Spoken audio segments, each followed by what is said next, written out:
Hello friends, টেক্সারিং online চ্যানেলে আপনাদের সকলকে জানাই স্বাগতম। ফের অগ্নিগর্ভ বাংলাদেশ আর এই উত্তপ্ত বাংলাদেশ নিয়ে এবং বাংলা ভাগ নিয়ে মুসলিমদের ক্ষমতা কমানো নিয়ে আজ ফের প্রধানমন্ত্রী নরেন্দ্র মোদী এবং একই সাথে মুখ্যমন্ত্রী মমতা বন্দ্যোপাধ্যায়ের তরফ থেকে গোটা দেশবাসী এবং রাজ্যবাসীর জন্য নতুন করে ঘোষণা করা হলো 30টি বিরাট বড়সড় আপডেট, যা কিনা প্রত্যেক নাগরিকের ওপর ব্যাপকভাবে প্রভাব পড়তে চলেছে। প্রত্যেকটি খবরের দিকে বিস্তারিতভাবে আমরা নজর রাখবো। প্রথমেই দেখে নেব আজকের গুরুত্বপূর্ণ শিরোনাম হেডলাইন্সগুলি। তো দেখুন, আজকের প্রথম হেডলাইন্সেই বলা হয়েছে দেশের পরবর্তী প্রধানমন্ত্রী হবেন অমিত শাহ, জানিয়ে দিলেন নিজেই। এবার মুর্শিদাবাদ ভাগের দাবি, জেলা জুড়ে বৃহত্তর আন্দোলনের ডাক। বিপদের মুখে লক্ষ লক্ষ গ্রাহক, ভুয়ো মেসেজ নিয়ে সতর্কতা জারি এই ব্যাংকের। চাকরির প্রলোভন দেখিয়ে মহিলাদের সঙ্গে আপত্তিকর ছবি লেনদেন, কাঠগোড়ায় টিএমসি নেতা। মুখ্যমন্ত্রীর কাছে ক্ষমা চাইব, আধিকারিকের কাছে নয়। পদত্যাগের পরেও হুঙ্কার অখিলগিরির। ফের অগ্নিগর্ভ বাংলাদেশ, ভারত বাংলাদেশ সীমান্তে জারি বিএসএফ উচ্চ সতর্কতা। বাংলাদেশ ইস্যুতে কেন্দ্রের সিদ্ধান্তেই চলবে রাজ্য, সোশ্যাল মিডিয়া পোস্ট নিয়ে সতর্ক করলেন মমতা। গাজিয়াবাদে পৌঁছলেন বাংলাদেশের প্রাক্তন প্রধানমন্ত্রী শেখ হাসিনা। দেশে মুসলিমদের ক্ষমতা কমাতে বড় পদক্ষেপ মোদী সরকারের, বিরাট সিদ্ধান্ত নিয়ে বিল পেশ কেন্দ্র সরকারের। উত্তেজনা ছড়াবেন না, বাংলাদেশ নিয়ে মন্তব্য না করতে আর্জি মুখ্যমন্ত্রীর। হাসিনা যেখানে থাকবেন সে দেশের দূতাবাস ঘেরাও করতে হবে। বাংলাদেশে জামায়াতে ইসলামের ঘোষণা। শিক্ষকদের বেতন নিয়ে বিরাট রায় কলকাতা হাইকোর্টের, মাথায় হাত মমতা বন্দ্যোপাধ্যায়ের সরকারের।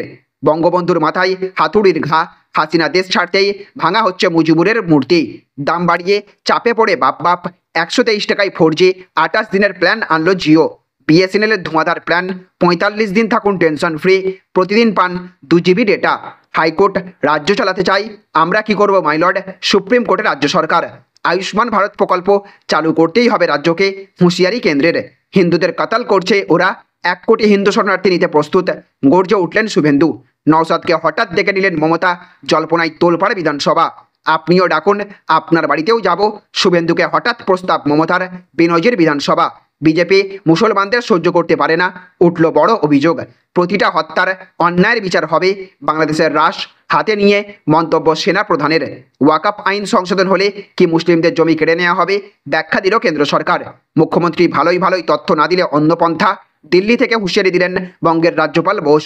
বিধানসভায় বাংলা ভাগ বিরোধী প্রস্তাব পাঠ, শুভেন্দুর মন্তব্য, প্রস্তাবে জুড়তে বললেন মমতা। লাভ জিহাদের শাস্তি হবে যাবজ্জীবন কারাদণ্ড।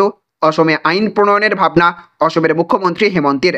কালী বর্ডারে চলে যাব, ঢুকতে পারি আর না পারি টেনশনে আছে। ওপার বাংলার আঁচ পড়তে শুরু করেছে কলকাতায়, মোহাম্মদ ইউনূসের কথাই আতঙ্ক। তো চলুন এবারে আমরা আজকের বাছাই করা বেশ কয়েকটি অতি গুরুত্বপূর্ণ খবর নিয়ে বিস্তারিতভাবে আলোচনা করে নেব। আর তার আগে আপনাদের কাছে করব একটা ছোট্ট রিকোয়েস্ট, আপনি আমাদের চ্যানেলে নতুন হয়ে থাকলে তাহলে আমাদের চ্যানেলে সাবস্ক্রাইব করার সঙ্গে সঙ্গে পাশের বেল আইকনটিকে বাজিয়ে রাখবেন। আর আপনি যদি এই ভিডিওটি ফেসবুক থেকে দেখে থাকেন তাহলে অবশ্যই এই পেজটিকে ফলো করবেন এবং এই ভিডিওটিতে এক্ষুনি একটা লাইক করে দেবেন। জনস্বার্থে ভিডিওটিকে প্রচুর পরিমাণে শেয়ার করবেন। তো দেখুন, আজকের প্রথম খবর, হাসিনা যেখানে থাকবেন সে দেশের দূতাবাস ঘেরাও করতে হবে, বাংলাদেশের জামায়াতে ইসলামের ঘোষণা। তো বাংলাদেশের প্রধানমন্ত্রী শেখ হাসিনা দেশ ছাড়ার পর দেশটির নিষিদ্ধ বিরোধী দল জামায়াতে ইসলামীর পক্ষ থেকে বড় ধরনের সতর্কবার্তা এসেছে। ঢাকায় শেখ হাসিনা যেখানেই থাকুন না কেন তার দূতাবাস ঘেরাও করতে সমর্থকদের আহ্বান জানিয়েছে জামায়াতে ইসলামী। শেখ হাসিনা বর্তমানে ভারতে রয়েছেন, প্রতিবেশী দেশে শেখ হাসিনা সরকার উৎখাত হয়েছে। হাসিনার পদত্যাগের পর সেখানকার সেনাবাহিনী এগিয়ে আসে এবং অন্তর্বর্তী সরকার গঠনের ঘোষণা দেয়। অন্যদিকে বিক্ষোভকারীরা প্রধানমন্ত্রীর বাসভবনে শেখ হাসিনার বেডরুমে পৌঁছায়। বাড়িতে রাখা জিনিসপত্র লুট করে তারা চলে যায়। সেনাবাহিনী জনগণের কাছে শান্তির আবেদন জানিয়েছে এবং তাদের দাবি বিবেচনা করা হবে বলে জানিয়েছে। জামায়াতে ইসলামীকে বাংলাদেশে একটি মৌলবাদী রাজনৈতিক সংগঠন হিসেবে গণ্য করা হয়। সম্প্রতি প্রধানমন্ত্রী এই সংগঠনকে নিষিদ্ধ করেছেন। হাসিনার এই সিদ্ধান্ত বিরোধীদের জন্য ধাক্কা হিসেবে বিবেচিত হয়। দেশ যখন বিক্ষোভের আগুনে পুড়ছে এমন সময়ে সরকারের পক্ষ থেকে এই পদক্ষেপ নেওয়া হয়েছে। মনে করা হচ্ছে সরকারের পদক্ষেপের পর এই মৌলবাদী সংগঠন প্রকাশ্যে শিক্ষার্থীদের নিয়ে রাস্তায় রাস্তায় নেমেছে। তো দেখুন আজকের আরও একটি বড় খবর, দেশে মুসলিমদের ক্ষমতা কমাতে বড় পদক্ষেপ মোদী সরকারের, বিরাট সিদ্ধান্ত নিয়ে বিল পেশ কেন্দ্রের। তো দীর্ঘদিন ধরেই ধর্মনিরপেক্ষ ভারতে ওয়াকফ আইনের মতো ধর্মীয় আইনের গ্রহণযোগ্যতা নিয়ে প্রশ্ন উঠেছে। মজার বিষয় হলো মুসলিম প্রধান অনেক দেশেই অস্তিত্ব নেই। তুরস্ক, লিবিয়া, মিশর, সুদান, লেবানন, সিরিয়া, এমনকি ইরাকের মতো মুসলিম দেশগুলোতেও ওয়াকফ বোর্ড বা ওয়াকফ আইন নেই। এবার ওয়াকফ বোর্ডের জমি দখলের অন্তহীন ক্ষমতা রুখতে উদ্যোগী হলো মোদী সরকার। কারণ ভারতবর্ষে শুধু ওয়াকফ বোর্ডের অস্তিত্বই নয়, বছরের পর বছর ধরে তাদের ক্ষমতা এবং কার্যত মর্জি মাফিক জমি অধিগ্রহণের পরিমাণ বেড়েই চলেছে। সপ্তাহের শুরুতেই এই সংক্রান্ত নতুন বিল সংসদে পেশ করা হতে পারে, যার ফলে ওয়াকফ বোর্ডের দখল করে নেবার অগণিত সম্পত্তির মালিকদের আবারও জমি ফেরত পাওয়ার একটা আশা দেখা দিয়েছে। আইন অনুযায়ী ওয়াকফ যদি মনে করে কোনো জমি একজন মুসলমানের, সেক্ষেত্রে সেটি ওয়াকফের সম্পত্তি হতেই পারে। এক্ষেত্রে জমি অধিকারের জন্য শুধু ওয়াকফের এই মনে করাটাই যথেষ্ট, কোনো তথ্য প্রমাণ বা নথির প্রয়োজন হয় না। কিন্তু জমির মালিক ওয়াকফকে চ্যালেঞ্জ করে আদালতে যেতে পারবে না। এই সংক্রান্ত মামলা নিষ্পত্তিকরণের জন্য বিশেষ ওয়াকফ ট্রাইব্যুনাল আদালতে অ্যাপিল করতে হবে। বেশিরভাগ ক্ষেত্রে দেখা গিয়েছে এইসব মামলার রায় ওয়াকফ বোর্ডের পক্ষেই গিয়েছে। ওয়াকফের দখলে থাকা জমির পরিমাণ হিসেব করলে অর্ধেক পাঞ্জাবেরও বেশি আয়তনের জমি তাদের দখলেই রয়েছে। 2024 সাল অবধি প্রায় 9 লক্ষ একরেরও বেশি জমি দখলে এসেছে ওয়াকফ বোর্ডের। আর এর পিছনে রয়েছে 1954 সালের সংসদে পাশ হওয়া ওয়াকফ আইন। গত শুক্রবারই এই নিয়ে একটি ক্যাবিনেট মিটিং ডাকা হয়েছিল। সূত্র মারফত জানা যাচ্ছে যে নতুন প্রস্তাবিত বিল অনুযায়ী ওয়াকফ বোর্ডের দাবি করা সম্পত্তিগুলির দাবির বৈধতা নিয়ে ভেরিফিকেশন করতেই হবে এবার থেকে। এমনকি অতীতে যে সমস্ত সম্পত্তিগুলি নিয়ে জটিলতা সৃষ্টি হয়েছে সেগুলিও এই ভেরিফিকেশন প্রক্রিয়ার মধ্যে আসবে বলেই মনে করা হচ্ছে। তো দেখুন আজকের আরও একটি বড় খবর, গাজিয়াবাদে পৌঁছলেন বাংলাদেশের প্রাক্তন প্রধানমন্ত্রী শেখ হাসিনা। তো চোরের মতো বাংলাদেশ সেনাবাহিনীর দয়ায় পাওয়া বায়ুসেনার কপ্টারেই সোমবার দুপুরে ঢাকা ছাড়েন শেখ হাসিনা। সঙ্গে ছিলেন বোন শেখ রেহানা। বাংলাদেশ বায়ুসেনার হয়ে কপ্টারটি চালানোর দায়িত্ব পেয়েছেন এয়ার কমান্ডার আব্বাস। তিনি 101 স্কোয়াড্রনের সদস্য। সূত্রের দাবি সেনাপ্রধান ওয়াকার উজ্জামান তাকে ইস্তফা দিয়ে দেশ ছাড়ার জন্য 1.25 ঘন্টা সময় বেঁধে দেন। দেশ ছাড়ার আগে জাতির উদ্দেশ্যে বার্তা দিতে চেয়েছিলেন বঙ্গবন্ধু কন্যা, কিন্তু তাকে সেই সুযোগ দেওয়া হয়নি। সূত্রের খবর, দেশের সেনাপ্রধান ইস্তফা এবং দেশ ছাড়ার সময়সীমা বেঁধে দেওয়ার পরেই দিল্লির শীর্ষ মহলের সঙ্গে যোগাযোগ করেছিলেন শেখ হাসিনা। তাকে উদ্ধারের জন্য বিশেষ বিমান পাঠানোর আর্জি জানিয়েছিলেন বান্ধব মোদী সরকারের কাছে, কিন্তু দিল্লির তরফে জানিয়ে দেওয়া হয় ভারত থেকে বাংলাদেশে বিমান পাঠানো হবে না। আগে তাকে যে কোনো উপায়ে ভারতের মাটিতে পৌঁছতে হবে, তারপর সেখান থেকে তাকে দিল্লিতে নিয়ে যাওয়া যেতে পারে। কপ্টারে ঢাকা থেকে দিল্লি পর্যন্ত আসার কোনো উপায় না থাকায় শেখ হাসিনাকে বহনকারী বাংলাদেশ বায়ুসেনার হেলিকপ্টার প্রথমে ত্রিপুরার রাজধানী আগরতলায় অবতরণ, সেখান থেকে বাংলাদেশের প্রাক্তন প্রধানমন্ত্রীকে বিশেষ বিমানে দিল্লি উড়িয়ে আনা হয়। তো দেখুন আজকের আরও একটি বড় খবর, বাংলাদেশ ইস্যুতে কেন্দ্রের সিদ্ধান্তেই চলবে রাজ্য, সোশ্যাল মিডিয়া পোস্ট নিয়ে সতর্ক করলেন মমতা। তো বাংলাদেশের সঙ্গে কয়েক হাজার কিলোমিটার সীমান্ত ভাগ করে নিয়েছে পশ্চিমবঙ্গ। বাংলাদেশের অরাজক পরিস্থিতির প্রভাব পশ্চিমবঙ্গে সবার আগে পড়তে পারে। সেই কারণে আগে থেকেই সতর্ক হলেন মুখ্যমন্ত্রী মমতা বন্দ্যোপাধ্যায়। তিনি রাজ্যবাসীকে এবং সব রাজনৈতিক দলকে অনুরোধ করেছেন বাংলাদেশ নিয়ে কোনো রকম পোস্ট যেন সোশ্যাল মিডিয়ায় পোস্ট না করেন এবং বাংলাদেশ নিয়ে যেন কোনো উস্কানিমূলক পোস্ট না করেন।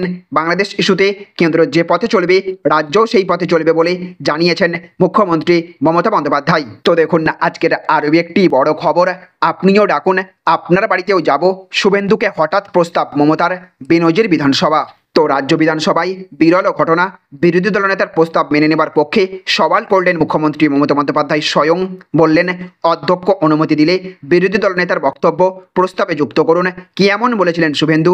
এদিনই বিধানসভায় 185 রুল অনুযায়ী বঙ্গভঙ্গের প্রচেষ্টার বিষয়ে প্রস্তাব পেশ করা হয়।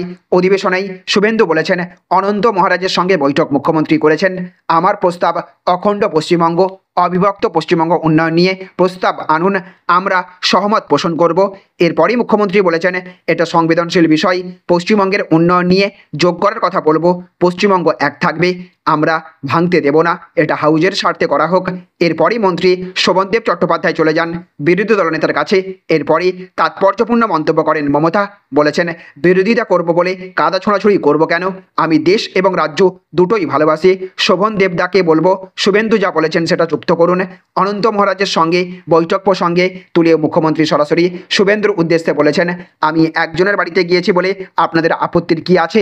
আপনিও ডাকুন না, ডাকলে আপনার বাড়িতেও যাব, অসুবিধা কি? মমতার সংযোজন আমরা নর্থ ইস্টার্ন কাউন্সিলে যাব কেন? ওটা তো শুধু উত্তর পূর্ব ভারতের রাজ্যগুলোর জন্য। আমরা শুধু দার্জিলিংয়ের সাবসিডির কথা বলেছিলাম। উত্তরবঙ্গের অনেক অবদান আছে বাংলাকে এক রাখার জন্য, বাংলার ঐক্য, সম্প্রীতি, বাংলার সম্পদ। তো দেখুন আজকের অন্তিম আপডেট, হাইকোর্ট রাজ্য চালাতে চাই, আমরা কি করব মাই লর্ড? সুপ্রিম কোর্টে রাজ্য সরকার। তো রাজ্যের বহু বর্ণের ওবিসি মর্যাদা বাতিল করার হাইকোর্টের সিদ্ধান্তকে সুপ্রিম কোর্টে চ্যালেঞ্জ করেছে রাজ্য সরকার।